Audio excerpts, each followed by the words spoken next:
अगर आप ये वीडियो ये सोच के देख रहे हैं कि डॉक्टर बनने में कितना पैसा लगता है या फिर डॉक्टर बनने के बाद कितना पैसा कमा सकते हैं, इस वीडियो में इस बात का जवाब देने वाला हूं, तो आपकी सोच थोड़ी सी गलत है वीडियो को देखने की। हालांकि डॉक्टर बनने में कितना पैसा लगता है इस बात का जवाब तो मैं इस वीडियो में दूंगा, लेकिन मैं चाहता हूं कि आप थोड़ी सी सोच को ठीक करके इस वीडियो को देखें, क्योंकि इस वीडियो का मकसद यह बताना नहीं है। एक्चुअल में हमें जितनी रिक्वायरमेंट है डॉक्टर्स की, उस हिसाब से हमारे हेल्थ सेक्टर में या हेल्थ एजुकेशन में काम नहीं हो रहा है। और जैसा सिनेरियो डेवलप हुआ है उसमें हमें आज अभी सोचने की जरूरत है। अगर आप डॉक्टर बनना चाहते हैं, आपका बेटा या बेटी को अगर आप डॉक्टर बनाना चाहते हैं, तो इस वीडियो को बड़े ध्यान से देखिएगा, क्योंकि हम सोच बदलेंगे तभी हमारे यहां की तस्वीर बदल पाएगी। क्योंकि जो कुछ हेल्थ सेक्टर के नाम पे और हेल्थ एजुकेशन के नाम पे हो रहा है, वो एक्चुअल में जितना काला दिखता है वो उससे भी ज्यादा काला है। इस चीज को मुझे आप लोगों को बताना जरूरी था, क्योंकि मैंने जब ये चीजें देखी तो मुझे लगा एक बार मैं शेयर जरूर करूं। हालांकि इन बातों पर बहुत बार पहले चर्चा हो चुकी है, बहुत सारे न्यूज चैनल, बहुत सारी न्यूज पेपर्स इसके बारे में छाप चुके हैं, लेकिन उससे भी बढ़कर मैं आपको डेटा वाइज कुछ चीजें बताना चाहता हूं जिसको आप लोगों को समझने की बहुत ज्यादा जरूरत है। As a viewer, as a Indian citizen, आप इस चीज को बहुत ध्यान से देखिए। सबसे पहले तो यह समझे कि हमारे भारत देश में, इंडिया में डॉक्टर्स की जरूरत क्यों है। मैंने एक रीसेंट रिपोर्ट पढ़ी, उसके मुताबिक आज भी टोटल 6 लाख डॉक्टर्स की वैकेंसीज है इंडिया में। मतलब 6 लाख डॉक्टर की आज इसी वक्त रिक्वायरमेंट है, जो कि है नहीं।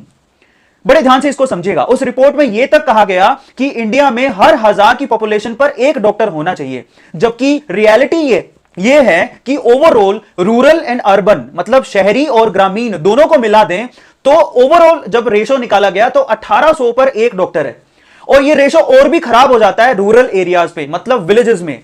अगर हम लोग इंडिविजुअल डेटा पे ध्यान दें तो अर्बन सेक्टर, अर्बन जो एरिया है, मेट्रोपॉलिटन सिटीज, वहां डॉक्टर की अवेलेबिलिटी अच्छी है, वहां पर 1200 से 1300 की पॉपुलेशन पे एक डॉक्टर मिल जाएगा। लेकिन गांव में सिचुएशन इतनी खराब है कि वहां पर 4000 5000 की पॉपुलेशन पे एक डॉक्टर है। और उस रिपोर्ट में यह भी मेंशन था कि इंडिया में 27% डेथ सिर्फ और सिर्फ इस वजह से होती है कि उनको डॉक्टर नहीं मिल पाते। अब आप यह सोचिए कि डॉक्टर की रिक्वायरमेंट कितनी ज्यादा है। बहुत अच्छी बात है, जहां रिक्वायरमेंट है वहां पर अच्छी बात यह हो जाती है कि वैकेंसीज भी ज्यादा होंगी और चांसेस वहां डॉक्टर बनने के ज्यादा होने चाहिए। यह एक सिनेरियो बड़े ध्यान से समझिएगा। रिक्वायरमेंट है 6 लाख डॉक्टर्स की। अब मजे की बात यह है कि हर साल जो पेपर देने के बाद साइंस के बच्चे एमबीबीएस में एडमिशन लेते हैं, वो पेपर का नाम है नीट, और उसमें बैठने वाले बच्चे कितने? 13 लाख। अब आप समझिए कि 13 लाख लोग फॉर्म भर रहे हैं डॉक्टर बनने के लिए, 6 लाख की हमें रिक्वायरमेंट है, तो यहां तो बहुत अच्छा है। उससे डबल यहां पर फॉर्म भर रहे हैं, एस्पायरेंट्स डबल हैं, तो डॉक्टर बनना तो आसान हो गया ना। लेकिन समस्या कहां पैदा होती है? बीच की बॉडी पे। 13 लाख बच्चे दे रहे हैं पेपर, 6 लाख की रिक्वायरमेंट है, लेकिन बीच की बॉडी जो डॉक्टर बनाती है, मेडिकल कॉलेजेस की बात कर रहा हूं, उनकी हालात बहुत खराब है। ओवरऑल पूरे इंडिया में मेडिकल कॉलेजेस कितने हैं? 456, माफ कीजिएगा 456, 456 मेडिकल कॉलेजेस हैं। अब इसे तो आपको अंदाजा नहीं होगा कि वो मेडिकल कॉलेज कितने डॉक्टर बनाते होंगे, तो मैं आपको क्लियर करता हूं। पूरे इंडिया में 70,000 से ज्यादा मेडिकल सीट ही नहीं है। 70,000 मेडिकल सीट हैं अभी। और आप ये सोचिए 70,000 मेडिकल सीट के लिए 13 लाख बच्चे हर साल एग्जाम दे रहे हैं। 6 लाख डॉक्टर्स की अभी जरूरत है, लेकिन सीट तो 70,000 ही है। अब मतलब हर साल 70,000 ही डॉक्टर बाहर निकलते हैं। इस हिसाब से अगर रिक्वायरमेंट को फुलफिल करना हो तो 9 से 10 साल लग जाएंगे आज के सिनेरियो के हिसाब से, जितने डॉक्टर चाहिए। और उसमें भी समस्या यह है कि कितने डॉक्टर हैं जो कि विलेजेस या रूरल एरिया में काम करेंगे। अब वो डिपेंड करेगा कि उन्होंने डॉक्टर बनने के लिए कितना पैसा खर्च किया। इस चीज को समझिएगा। और अब ये शुरू होता है वीडियो का असली पार्ट, जहां पर अजीब सा सिनेरियो पैदा हो गया इंडिया में। अब रूरल एरिया में हमें डॉक्टर्स की ज्यादा जरूरत है, एक्सपर्ट्स की ज्यादा जरूरत है, ये हम बात पहले ही समझ चुके हैं, क्योंकि वहां पर 4000 पे एक डॉक्टर है और ज्यादातर डेथ जो होती है वो रूरल एरियाज में ज्यादा हो रही है। अब रूरल एरिया में काम करने जाएगा कौन? जो कि मेडिकल कॉलेजेस में कम इन्वेस्ट करेगा, जिसने कम फीस भरी, जो कम पैसों में डॉक्टर बन गया, उसकी तो इच्छा होगी ना कुछ सेवा करने की, तो वो शायद गांव की तरफ चला जाए। जो ऑलरेडी करोड़ों रुपए खर्च कर रहा है एमबीबीएस करने में, वो कैसे जाएगा? उसको पता है कि मैंने डॉक्टर बनने में 1 करोड़ से ज्यादा रुपया खर्च कर दिया, वो गांव की तरफ सेवा भाव से कैसे जाएगा? अब ये आपको समझ में नहीं आ रहा होगा तो इसका जवाब देता हूं। अगर आप अगले साल के लिए डॉक्टरी के लिए प्रिपेयर करें, एमबीबीएस के लिए प्रिपेयर करें, तो बड़े ध्यान से सिनेरियो को समझिएगा। ओवरऑल 13 लाख बच्चे एग्जाम दे रहे हैं, 60 से 70,000 ये जो सीट्स हैं, लेकिन वो सीट हैं किस किस के पास? गवर्नमेंट सीट है सिर्फ 30,000, बाकी सारी की सारी प्राइवेट सीट हैं। अगर आपका गवर्नमेंट सीट में नंबर आ गया तो आप ऑलमोस्ट 4 लाख रुपए में एमबीबीएस खत्म कर सकते हैं। मैं आपको फीस स्ट्रक्चर बताता हूं। एम्स की जो फीस, एम्स जो टॉप मेडिकल कॉलेज है इंडिया का, जो गवर्नमेंट एफिलिएटेड है, उसकी फीस पूरे साल भर की 1,000 रुपए, एम्स दिल्ली की बात कर रहा हूं, पूरे साल भर की 1,000 रुपए फीस है। यानी 5-5.5 साल का आप समझिए कि 5 से 6,000 रुपए में काम हो गया, सिर्फ फीस का। हॉस्टल चार्जेस अलग है, मैं सिर्फ फीस की बात कर रहा हूं। जबकि जो नीट के थ्रू आपको टॉप कॉलेज मिल रहा है, जिसका नाम है मौलाना आजाद, उसकी फीस तो मात्र 250 रुपए है। 250 रुपए में पूरे साल भर की फीस है, जहां तक मैंने पढ़ा और समझा। हॉस्टल की चार्जेस अलग हैं, मैं सिर्फ यहां पर कॉलेज की फीस की बात कर रहा हूं, क्योंकि गवर्नमेंट एफिलिएटेड है तो गवर्नमेंट उनको पैसा देती है। 250 रुपए साल भर की फीस, इसका मतलब ये हो गया कि आप सोच लीजिए कि 5 साल में या 6 साल में कितना फीस, 5 साल का होता है तो 5 साल में कितना फीस हो गया। ठीक है, ओवरऑल पूरा साल भर, पूरे 5 साल का खर्चा, रहना खाना सब मिला लें तो इन कॉलेजेस के अंदर 1 से 1.5 लाख रुपए में एक बच्चा डॉक्टर यानी कि एमबीबीएस करके बाहर निकल पाएगा। और जबकि 1 से 1.5 लाख रुपए उसने डॉक्टर बनने में खर्च किया है, तो वो आसानी से इस भाव से रूरल एरियाज में जा सकता है कि उसने तो पैसा बहुत ही कम इन्वेस्ट किया है। रूरल एरिया में इतना पैसा तो मिल ही जाएगा, तो वो सेवा भाव से वहां जा सकता है, सेवा कर सकता है। लेकिन ऐसे डॉक्टर निकलते कितने साल भर में। इस बात को प्रॉपर्ली समझने के लिए मैं थोड़ा सा पीछे लेके जाता हूं आपको। बहुत सारे मां बाप चाहते हैं कि उसका बच्चा जो है वो डॉक्टर बने, उसके लिए उसे वो साइंस दिलाते हैं, पहले तो अच्छे स्कूल में पढ़ाते हैं और वहां पर फीस भरते हैं। अब वहां पर फीस आपको पता है कितनी होती है, स्कूल की फीस, जो प्राइवेट स्कूल होते हैं उनकी फीस अच्छी खासी है। उसके बावजूद भी स्कूल में इतनी अच्छी पढ़ाई नहीं होती है, तो इन कॉम्पिटेटिव एग्जाम को देने के लिए उनको कोचिंग ज्वाइन करवाते हैं, और कोचिंग की फीस सालाना 1 लाख से 1.5 लाख, 2 लाख रुपए चार्ज भी लेते हैं। अब ये इन्वेस्टमेंट पे स्कूल की फीस प्लस आप कोचिंग का चार्ज जोड़ लीजिए। उसके बाद भी साल भर की मेहनत के बाद जब नीट में क्वालिफाई कर पाता है और स्कोर अच्छा नहीं आता, यहां पर फर्क है, कई बच्चों को पता नहीं होगा, नीट में क्वालिफाई करने से आपको गवर्नमेंट सीट नहीं मिलने वाला। आप जरा सोचिए, पिछले साल यानी कि लास्ट जो एक क्वालिफाई करने वाले 7 लाख बच्चे थे, अब आप सोचिए उसके अंदर गवर्नमेंट सीट तो सिर्फ 30,000 है। मतलब बाकी बच्चे कहां जाएंगे, और एक्चुअल में वो गवर्नमेंट सीट उन्हीं को मिलती है जो टॉप 10% में आते हैं, मतलब क्रीम, वो भी 10% तो मैं ज्यादा बोल रहा हूं, 5 से 7% में जो आते हैं उन्हीं को वो सीट मिली। बाकी बच्चे प्राइवेट कॉलेज की तरफ जाते हैं और वहां पर उन्हें बहुत भारी भरकम फीस भरनी पड़ती है। नीट के स्कोर का भी कुछ ज्यादा फर्क नहीं पड़ता।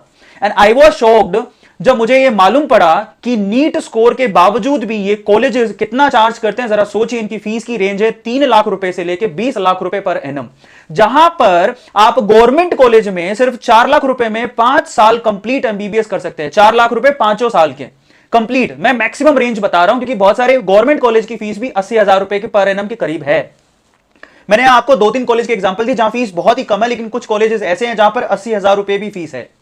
लेकिन प्राइवेट कॉलेज की फीस तो पर एनम पे शुरू ही 3 लाख रुपए से होती है और वो 20 लाख रुपए तक जाती है।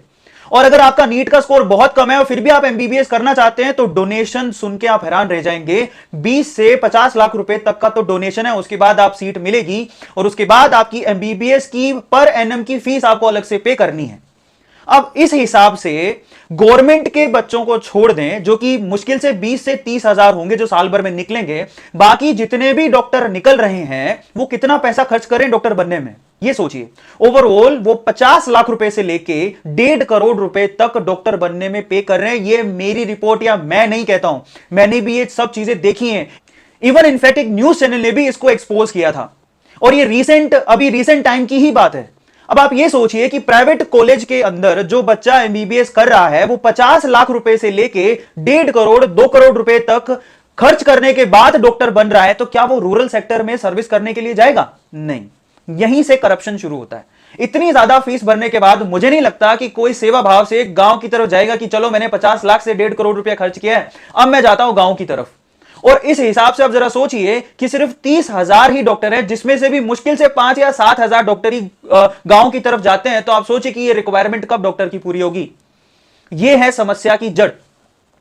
और प्राइवेट सेक्टर इतना ज्यादा चार्ज कर रहा है कि आम इंसान उस फीस को सोच के डॉक्टर बनने और बनाने का सपना ही छोड़ देगा। इतनी ज्यादा फीस चार्ज हो रही है, और गवर्नमेंट के मुकाबले उनकी सुविधाएं कम है। यह भी एक उल्टा है, मतलब सुविधाएं कम है, कम नीट स्कोर पे आपका सिलेक्शन हो रहा है और फीस इतनी ज्यादा, सब कुछ उल्टा है। अब इस चीज को समझें। अब यहीं से ही तो समस्या पैदा होती है। तो क्या हमें ये जो इतना सिनेरियो जटिल हो गया, इवन इनफैक्ट जो हमारी गवर्नमेंट है उसने नीट एग्जाम को तो बनाया इसलिए था कि ये जो धांधली चल रही है वो बंद हो जाए, पर हुआ क्या, उसका उल्टा, उससे ज्यादा हो गई है। आज लोग एमबीबीएस में एडमिशन के नाम पे मुंह फाड़ के कम से कम 20 या 25 लाख की तो डोनेशन मांग लेते हैं। और इनफैक्ट आप ये सोचिए कि सिनेरियो का फायदा बाहर के देशों को मिल रहा है। वो कैसे कि आपको मैं बता देता हूं, आप हैरान रह जाएंगे। पता नहीं इंडिया में एमबीबीएस इतना महंगा क्यों है। बहुत सारे जो स्टूडेंट है वो अब्रोड चले जाते हैं क्योंकि वहां पर बहुत ही कम पैसों में एमबीबीएस करवाई जा रही है। हालांकि उसको यहां इंडिया में एक्सेप्ट नहीं करते, बहुत लोगों को रियलिटी पता भी है। लोग चाइना चले जाते हैं एमबीबीएस करने में क्योंकि वहां पर 15 लाख रुपए में आपकी एमबीबीएस हो जाती है। रशिया में चले जाते हैं, क्यों जा रहे हैं, क्यों माइग्रेट हो रहे हैं, और फाइनली वहां पर डॉक्टरी करने के बाद कई लोग तो वहीं सेटल हो जाते हैं, वापस आते ही नहीं है। कई लोग वापस आते हैं तो उनकी डिग्री को भी वैल्यू ही नहीं है, बाद में उनको मालूम पड़ता है। और यहां पर भी एमबीबीएस खत्म होने पर भी कोई काम नहीं चलता, उसके बाद एमडी करनी पड़ेगी। 3 साल की एमडी होती है, उसके बाद अब एक परफेक्ट डॉक्टर बनोगे। अब आप ये सोचिए कि जर्नी कितनी लंबी है, इतनी लंबी जर्नी जो कि रिक्वायरमेंट 6 लाख से ज्यादा डॉक्टर्स की है। क्या यह समस्या जटिल नहीं है? क्या हमें इसके लिए कुछ करना नहीं चाहिए? इनपुट बहुत अच्छा है, आउटपुट की रिक्वायरमेंट भी अच्छी है, लेकिन बीच की मशीनरी इतनी जटिल है कि समस्या 10 साल में भी खत्म नहीं हो सकती। सो इस वीडियो के थ्रू मैं सिर्फ इतना कहना चाहता हूं कि ये जो प्राइवेट सेक्टर में बड़ी बड़ी फीस के साथ जो डॉक्टर बनाए जा रहे हैं और ये जो सिनेरियो पैदा हुआ है उसको बदलने की जरूरत है। इस बात को आप गवर्नमेंट तक लेके जाइए, शेयर कीजिए, और मैं गवर्नमेंट से भी रिक्वेस्ट करूंगा कि इसके ऊपर कुछ कदम उठाए जाएं, जरूरी भी है। अब दूसरी चीज ये भी सोचने की जरूरत है कि जो बच्चा इतनी सारी स्कूल की फीस भर के, फिर कोचिंग की फीस भर के, और फिर प्राइवेट कॉलेजेस की महंगी फीस भरने के बाद जब डॉक्टर बनेगा तो वो किस मेंटेलिटी के साथ डॉक्टर बन रहा है। Think of it. क्या वो उस मेंटेलिटी के साथ कभी सेवा भाव रख पाएगा? और एक बात मैं आप लोगों को भी कहना चाहता हूं जो कि डॉक्टर बनना चाहते हैं या बनाना चाहते हैं, तो आप चेक करें अपने आप को कि आपकी डॉक्टर बनने या बनाने के पीछे की मेंटेलिटी क्या है। क्या आप सेवा भाव से डॉक्टर बनने या बनाना चाहते हैं या फिर पैसे की मेंटेलिटी के पीछे? Think of it. Thank you.